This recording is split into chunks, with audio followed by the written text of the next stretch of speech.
Good day, everybody. This is Brad, and I'm gonna make a video blog this time, and I have a famous celebrity here with me, Mr.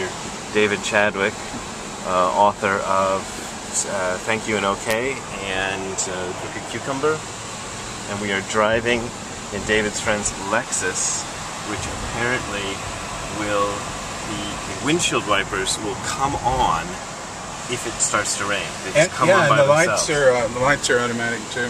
It's my aunt's car. That's crazy. And this is Akron, Ohio. We're driving through Akron, Ohio on our way to Kent to go to Taco Tanto's and get burritos, because they have very good burritos. I mean, I know you're from California and you've seen it all with burritos, but Taco Tanto's is actually pretty good for burritos. I'm looking forward to having Ohio burritos.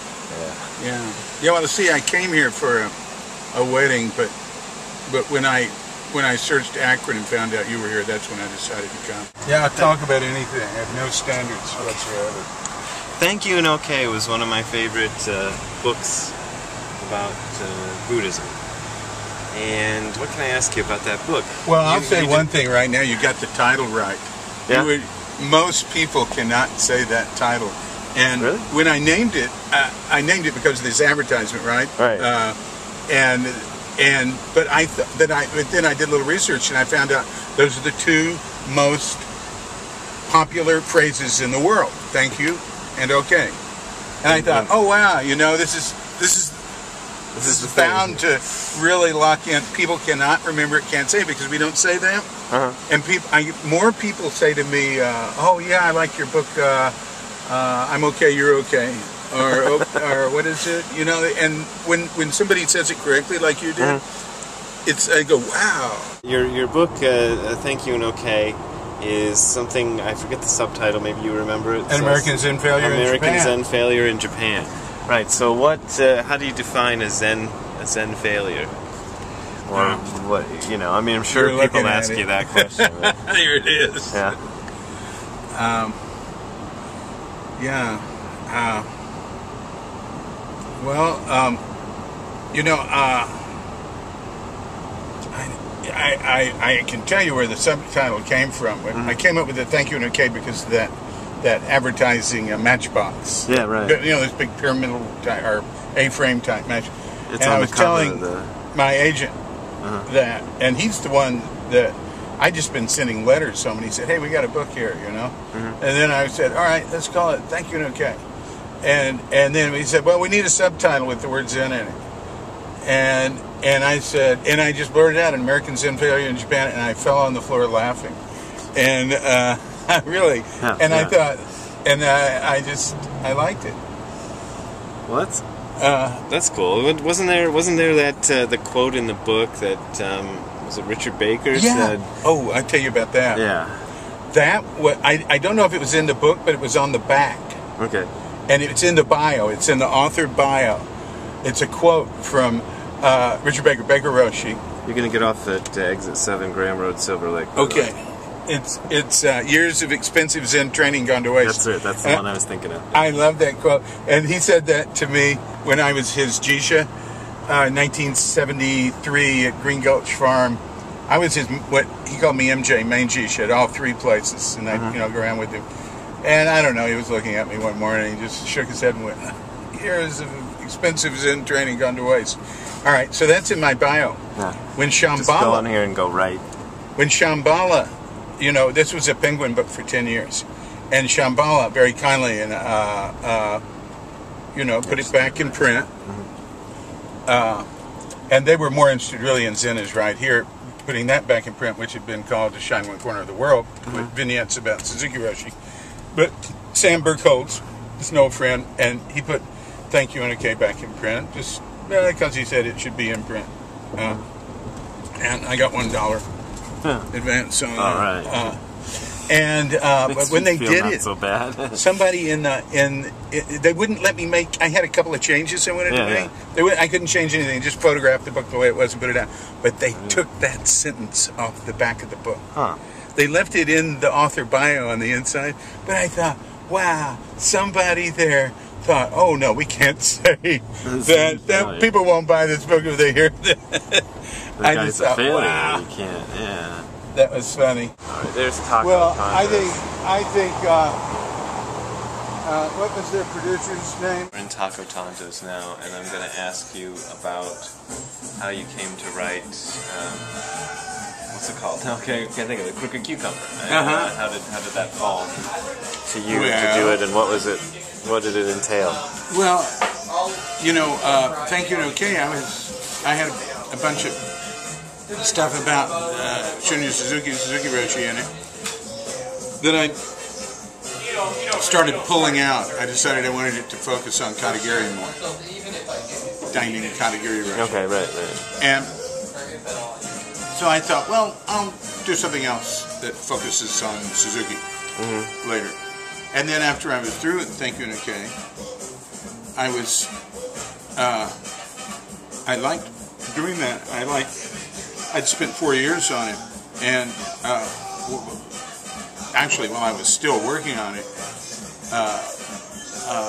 my agent Michael and I started talking about what would be next, and decided to, book on Suzuki. It must have been a lot of work to get all the sources, to get all that together. You know, the stuff about his first marriage that he never even talked about, apparently. That sort of stuff. How did you get that? Oh, stuff? The marriage. Finding out about that first marriage that was sort of annulled. Yeah. She got, that he had an early marriage where she'd gotten tuberculosis, and so she couldn't do her job. She couldn't be a priest's wife. And he couldn't take care of her. She went back to her family, and apparently it was very tragic. I got that from this wonderful translator that helped me out. He lived in Japan 17 years. He's American, named Fred Harriman. Okay.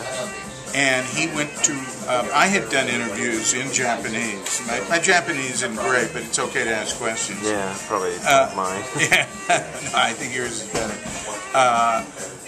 But Fred's translator, like for Olympics and Daiwa Bank when they were in trouble. And then Fred set up drinking with Hoitsu, Suzuki's son, in the temple. They got drunk, and that's when Fred got some stuff out of Hoitsu that I hadn't gotten. I've gotten drunk with Hoitsu plenty. Good way to get some information. Yeah. So that's one of the things we got. And, I could have gotten a lot more. There was some really good stories there to follow, but I'm not... At a certain point, I go, well, how important is the history? I've got plenty, and I don't want to be an historian, really. I'm more interested, really, his teaching is the important thing. And doing a biography on his life, I mean, he was against that, It's only so important, and I have tons of details, right? I mean, it's enough. But there were some interesting things, especially during the war. Right. I thought, wow, that would be really interesting to follow up on this guy, Nishi Nakama, who was like, at Suzuki's temple there was like a salon. But I think that salon, it was very important that he was there during the war. A salon, a gathering of people with different ideas. Salon. Okay, I was thinking hair salon. Okay. Right. Or a hair salon. Yes, he did people's hair. He used to say his shaved head was the ultimate hairstyle. Yeah. But he was very quiet, and things would happen around him. He was like Andy Warhol or something, maybe a little. He wasn't like, people had this idea that, there was this unfortunate line in the original introduction to Zen Mind, Beginner's Mind, that said he was the head of a pacifist movement in Japan during the war. No, that's not in there anymore. There's no such thing. But I did talk to people who hung out at his temple and went there, and they said there was nothing like it. They said it was a beacon of light, and people could speak more freely there. But a lot of it was because of this guy Nishi Nakama. Oh, really? Whose father was like head of the sort of KGB, CIA type thing in Tokyo. Really? And he could go a little further than most people. And he had also been involved with salons like this, like in Kyoto and other places. So his role, everybody talked about him. His role, what was it? And I think he was killed in air raids in Tokyo or something. Anyway, at a certain point I said, enough. Yeah.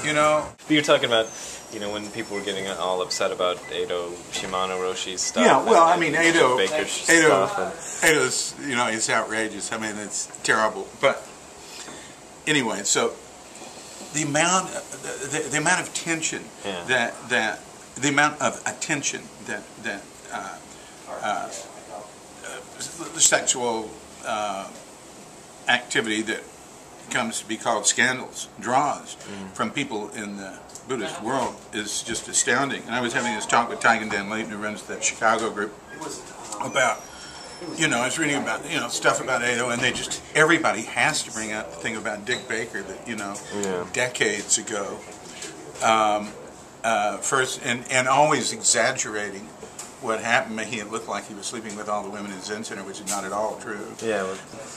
But then, so Tigan and I are talking about, all the interest in sexual intrigue and stuff, and that's what people call ethics. And I had just read this thing by this professor in North Carolina or somewhere about ethics in the San Francisco Zen Center, and all he talks about is sex. And Tigan and I started talking about it, and Tigan's involved. You can look at, I have Tigan's Peace and Justice page.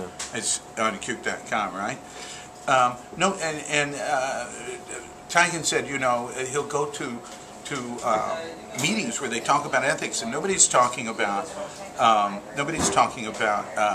the threat of nuclear war. Nobody's talking about destruction of the environment. Nobody's talking about the shrinking of the middle class and all the poor people and homelessness and how the Iraq War has killed all the, we don't know how many people, 100,000, 4 million homeless, and stuff like that. They want to know who's fucking.